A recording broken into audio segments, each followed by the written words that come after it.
Hello friends, welcome back to my YouTube channel. Friends, यहाँ पे सामने Samsung inverter model air condition, यहाँ पे जो फॉल्ट आया है वो मैं आपके साथ शेयर करूंगा और आपके सामने भी अगर ये प्रॉब्लम आ रही है तब आप कैसे सॉल्व कर सकते हैं उसको। और Samsung inverter model air condition और वहाँ पे क्या है कूलिंग प्रॉब्लम है तब आप उसको कैसे सॉल्व कर सकते हैं।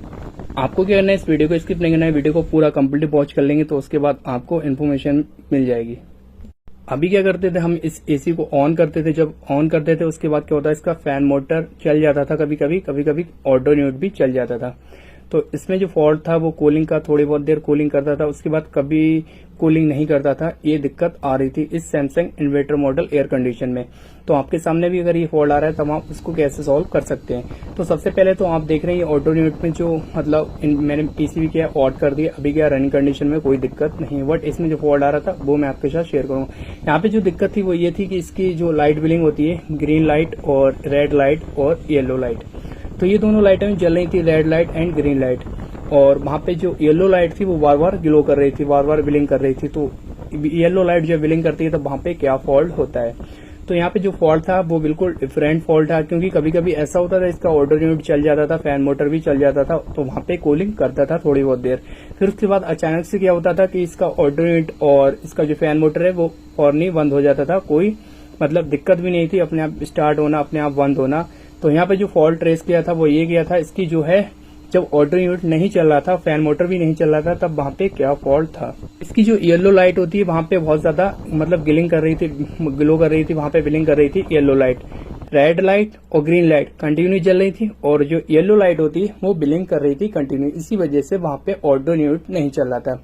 तो हमने क्या किया, वहां पे सब कुछ चेकआउट करके उसके बाद इंडोर टू आउटडोर दोनों पीसीबी हमने देखी, एकदम ओके थी, कोई दिक्कत नहीं था।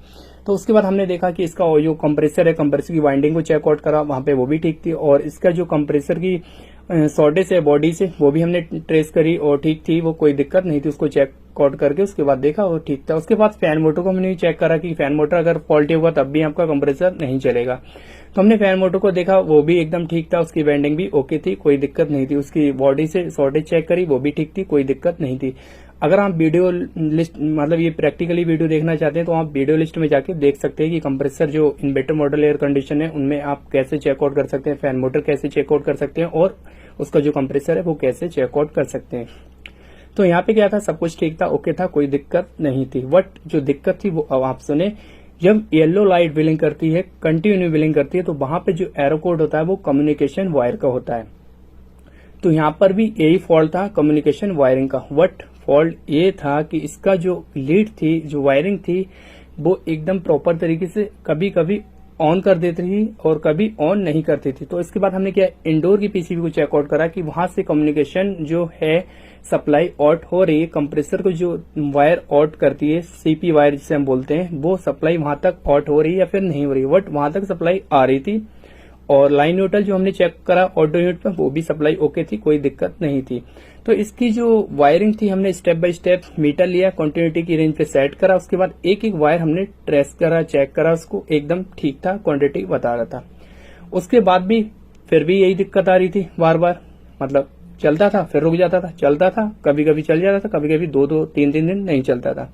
उसके बाद हमने जो फॉल्ट ट्रेस करा वो ये था, इसकी जो लीड थी, लीड में बीच में ज्वाइंट थे, तो हमने क्या किया, उस लीड को पूरा चेंज कर दिया और उसके बाद हमने कंप्रेसर ऑन किया।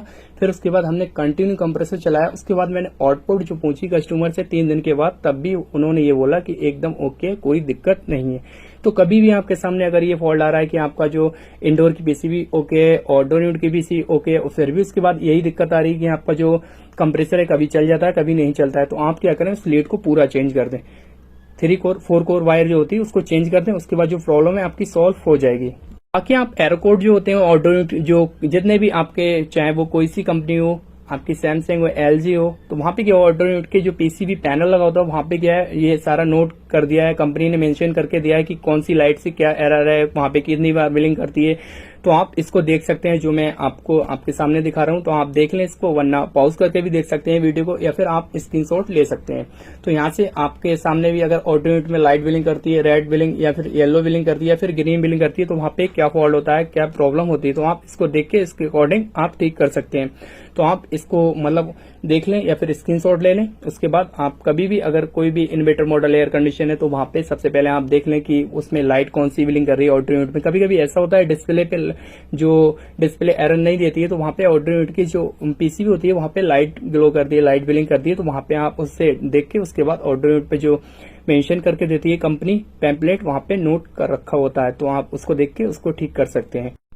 अगर आप Samsung inverter model air condition के एरर कोड चाहते हैं तो मैंने वीडियो एक अपलोड कर दी है, तो आप वहां से जाके देख सकते हैं वीडियो लिस्ट में से। तो फ्रेंड्स, ये इन्फॉर्मेशन कैसी लगी? अगर अच्छी लगी वीडियो को लाइक कर दो, चैनल पे न्यूज हिट किया चैनल को सब्सक्राइब कर दो। Thank you for watching.